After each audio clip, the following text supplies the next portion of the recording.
আসসালামু আলাইকুম গাইস, সবাই কেমন আছেন? আশা করি সবাই ভালো আছেন। আলহামদুলিল্লাহ আমিও ভালো আছি। থাম্বনেল দেখে অলরেডি আপনারা বুঝতে পারছেন আজকের ভিডিওটা কোন টপিকে। আজকের ভিডিওটা মূলত পাখির একেবারে ছোট বাচ্চাকে কিভাবে হ্যান্ড ফিডিং করাবেন তার উপরেই ভিডিও। হ্যান্ড ফিড করানোর মূলত দুইটা নিয়ম, একটা হলো 0 থেকে 1 সপ্তাহর বাচ্চার জন্য, আরেকটা হলো 1 সপ্তাহ থেকে 1 মাসের বাচ্চার জন্য। আমি মূলত 1 দিন থেকে 1 সপ্তাহের বাচ্চার জন্য ভিডিও বানাচ্ছি। 1 সপ্তাহের বাচ্চাকে কিভাবে হ্যান্ড ফিড করাতে হয় সেই টপিকে ভিডিও বানাচ্ছি। আপনারা যদি চান 1 সপ্তাহ থেকে 1 মাস বয়সের বাচ্চাকে হ্যান্ড ফিড করাবেন কিভাবে সেই টপিকের উপরে ভিডিও নিয়ে আসতে, তাহলে অবশ্যই কমেন্টে জানিয়ে দেবেন। কমেন্টে জানিয়ে দিলে ইনশাল্লাহ আমি ভিডিও নিয়ে আসার চেষ্টা করব। যেহেতু আমি 1 দিন থেকে 1 সপ্তাহের বাচ্চাকে হ্যান্ড ফিডিং করাবেন কিভাবে সেই টপিকের উপরে ভিডিও বানাচ্ছি, তাই চেষ্টা করব যতটুকু আমার অভিজ্ঞতার আলোকে জেনেছি সেই অনুযায়ী আপনাদেরকে সাজেশন দেওয়ার জন্য। 1 দিনের বাচ্চাকে হ্যান্ড ফিডিং করানোর আগে একটা জিনিস মাথায় রাখবেন, সেটা হলো হ্যান্ড ফিড গোলাবেন, তার ভিতরে 70% পানি থাকবে এবং 30% হ্যান্ড ফিড ফর্মুলা থাকবে। এই যে দেখতে পারতেছেন আমি অলরেডি পানি দিয়ে পরিমাণ মতন পানি দিয়ে এটা মিক্স করার জন্য রেডি করলাম। আমি একটা স্টিলের একটা পাত্রের ভিতরে কিছু গরম পানি রেখে দিই, কারণ যেহেতু অল্প হ্যান্ড ফিড খুবই অল্প সময়ের ভিতরে ঠান্ডা হয়ে যায়, এই জন্য আমি একটা স্টিলের পাত্রের ভিতরে গরম পানি নিয়ে নিছি, যাতে এটা তাড়াতাড়ি ঠান্ডা না হয়ে যায়।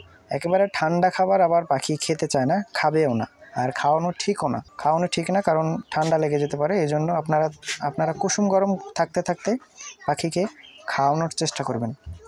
এই যে দেখতে পারতেছেন আমি খুব সুন্দরভাবে এটাকে মিক্স করে নিচ্ছি। খুব সুন্দরভাবে এটা মিক্স করে নেবেন, যাতে দলা দলা না থাকে, যাতে শুকনা খাবারটা ভিতরে না থাকে, যাতে সবগুলো মিক্স হয়ে যায়, এরকমভাবে মিক্স করে নেবেন। আমি পরিমাণ মতন দেখতে পারতেছেন পানি দিয়ে রাখছি, যতটুকু মিক্স করার দরকার ততটুকু মিক্স করব।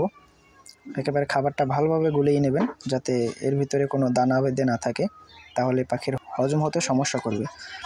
আমি পাখির বাচ্চাটা নামিয়ে নিয়ে আসতেছি, যেহেতু একাই ভিডিও করতেছি এজন্য আসলে সব কিছু দেখাতে পারতেছি না। উপর থেকে পাখির বাচ্চা বক্সে আছে, এই যে নিয়ে আসলাম বক্স থেকে।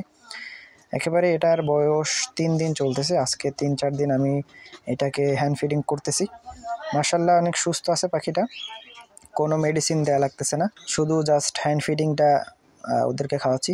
পাখিকে খাওয়ানোর আগে এভাবে ওদের ঠোঁটের কাছে এভাবে একটু হাত দিয়ে নাড়াচাড়া করবেন, তাহলে ও বুঝতে পারবে যে ওকে এখন খাওয়াবে। এই যে দেখতে পারতেছেন আমি ওর ঠোঁটে হাত দিয়ে ওকে বোঝানোর চেষ্টা করতেছি যে আসলে এখন খাওয়াবো ওকে আমি, আর ও বুঝে গেছে এখন খাওয়াবে। এখন আমি ওকে হ্যান্ড ফিডিংটা খাওয়ানোর চেষ্টা করব। দেখতে পারতেছেন হ্যান্ড ফিড খাওয়ানোর আগে অবশ্যই একটা জিনিস খেয়াল রাখবেন, সেটা হলো খাবারটা যাতে অতিরিক্ত গরম না হয়। অতিরিক্ত গরম হলে খাবারটা ওদের গলা পুড়ে যেতে পারে এবং পাখি ডেটও হয়ে যেতে পারে। আপনারা হাত দিয়ে চেক করে নেবেন যে হাতটা কি এর ভিতরে রাখা যায় কি না, অথবা চামচের উপরে উঠিয়ে একটু হাতের উপরে রাখতে পারেন, যাতে বোঝা যায় যে এটা কতটুকু গরম। কুসুম গরম হলে আপনারা খাওয়ানোর চেষ্টা করবেন। এভাবে হাত দিয়ে ভালোভাবে দেখে নেবেন যাতে আপনার হাতটা রাখা যায় কিনা এর ভিতরে। যদি হাতটা রাখা যায় তাহলে বুঝবেন যে খাওয়ানো যায়। অবশ্যই দেখে নেবেন যে খাবারটা কুসুম গরম আছে কিনা। আর খাওয়ানোর আগে এভাবে একটু ওদের ঠোঁটে হাত দিয়ে নেবেন, তাহলে বুঝতে পারবে এখনই আমাকে খাওয়াবে। আমার খাবারটা অলরেডি রেডি হয়ে গেছে, কুসুম গরম হয়ে গেছে। এখন আমি খাওয়ানোর চেষ্টা করব ওকে। আপনারা ভিডিওটা না টেনে সম্পূর্ণ ভিডিওটা দেখার চেষ্টা করবেন। আর যারা আমার ফেসবুক পেজ থেকে দেখতেছেন অবশ্যই ফেসবুক পেজটা ফলো দিয়ে একটা লাইক করে যাবেন। আর যারা ইউটিউব চ্যানেল থেকে দেখতেছেন অবশ্যই চ্যানেলটা সাবস্ক্রাইব করে পাশে থাকা বেল আইকনটা বাজিয়ে দিবেন, যাতে নিত্য নতুন ভিডিও ছাড়লে আপনাদের মাঝে চলে যায়। আর এরকম ভিডিও নিত্য নতুন পেতে হলে কমেন্টে জানিয়ে দিতে পারেন আপনারা কীরকম ভিডিও চান, আমি সেরকম ভিডিও নিয়ে আসার চেষ্টা করবো ইনশাআল্লাহ। এই যে দেখতে পারতেছেন ও বুঝতে পারছে যে ওকে খাওয়াবো আমি। যেহেতু ছোট বাচ্চা 1-2 দিনের বাচ্চা, এই জন্য ওদেরকে চামিচ দিয়ে খাওয়ানো সবচেয়ে বেশি ভালো হবে। পাইপ দিয়ে খাওয়ানো না খাওয়ানোই ভালো। 1 সপ্তাহ থেকে 1 মাস, এই 1 সপ্তাহ অথবা 10 দিন 15 দিনের বাচ্চাকে আপনি পাইপ দিয়ে খাওয়াইতে পারেন, এই যে সিরিঞ্জ যেটাকে বলে সেটা দিয়ে খাওয়াইতে পারেন। কিন্তু যেহেতু ছোট বাচ্চা 1 দিনের, সেগুলোকে চামিচ দিয়ে খাওয়ানো ভালো। সাথে একটা টিস্যু রাখবেন, এই যে দেখতে পাচ্ছেন ও বুঝে গেছে অলরেডি যে আমি ওকে খাওয়াবো। 2-3 দিন খাওয়াইছি তো এইভাবে, ও অলরেডি বুঝে গেছে যে ওকে খাওয়াবো আমি। তো যারা এইভাবে হ্যান্ড ফিড করাতে চান পাখির বাচ্চাকে, আসলে যতটা কঠিন মনে হয় ততটাও কঠিন না যদি আপনি বুঝতে পারেন।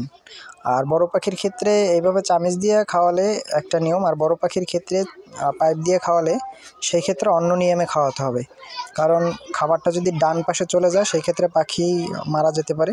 খাবারটা ওদের বাম পাশে দিতে হবে, কারণ ওদের খাদ্যনালী হলো বাম পাশে।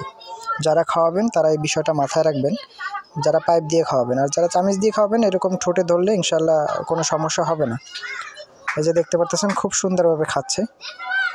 যারা পাখির বাচ্চাকে খাওয়াতে চান, যতটা কঠিন মনে হয় আসলে ততটাও কঠিন না। আর সাথে একটা টিস্যু রাখবেন, যাতে ওদের খাবারটা নাকে চলে যাওয়ার আগে আপনি মুছে ফেলতে পারেন। যেহেতু পাখি ছোট, খাবারটা নাকে চলে যাওয়ার সম্ভাবনা বেশি থাকে, আর নাকে চলে গেলে শ্বাস নিতে কষ্ট হয়। এই যে দেখতে পারতেছেন অলরেডি ও পেট পরিপূর্ণ খাইছে, তারপর আমি আরেকটু খাওয়ানোর চেষ্টা করতেছি। আসলে আপনি যত দিবেন ততই খেতে যাবে, কারণ পাখির ছোট বাচ্চা এমনই। আসলে একেবারে অতিরিক্ত খাওয়ানো ঠিক না, আবার কম খাওয়ানো ঠিক না, পরিমাণ মতন। এই যে দেখতে পারতেছেন ওর কপ মোটামুটি ভরছে, কপ একেবারে খালি নেই, আবার একেবারে পরিপূর্ণ ভরাও নেই। এভাবে খাওয়াবেন আপনারা ছোট বাচ্চাকে। একদিন থেকে এক সপ্তাহের বাচ্চাকে আপনারা 4 বেলা খাওয়াবেন, 4 থেকে 5 বেলা খাওয়াবেন। 3 ঘন্টা পর পর অথবা 2.5 ঘন্টা পর পর এইভাবে খাওয়ানোর চেষ্টা করবেন, তাহলে পাখির হেলথ ঠিক থাকবে এবং ওরা ভালোভাবে সারভাইভ করতে পারবে। এই যে দেখতে পারতেছেন আমি আরেকটু খাওয়ানোর দরকার ওকে। ওকে যত দিবেন ততই খাবে। এই যে দেখতে পারতেছেন যত দিবেন ততই খাবে, কিন্তু অতিরিক্ত না খাওয়ানোই ভালো। তো আসসালামু আলাইকুম, ভিডিওটা আজকে এই পর্যন্ত শেষ করি। আপনারা সবাই ভালো থাকবেন, আপনাদের পাখির জন্য দোয়া রইল, আমার জন্য দোয়া করবেন, আমার পাখির জন্য দোয়া করবেন। আর যারা নতুন আছেন অবশ্যই আমার ইউটিউব থেকে দেখে থাকলে ইউটিউব চ্যানেলটা সাবস্ক্রাইব করে পাশে থাকা বেল আইকনটা বাজিয়ে দেবেন, যাতে নিত্য নতুন ভিডিও চলে আপনাদের মাঝে চলে যায়। আর যারা ফেসবুক পেজ থেকে দেখতেছেন অবশ্যই ফেসবুক পেজটা ফলো দিয়ে একটা লাইক করে দিবেন। আর আপনারা কীরকম ভিডিও চান সেটা আমাকে কমেন্টে জানাতে পারেন, ইনশাআল্লাহ আমি সেরকম ভিডিও নিয়ে আসার চেষ্টা করব। তো আসসালামু আলাইকুম, সবাই ভালো থাকবেন।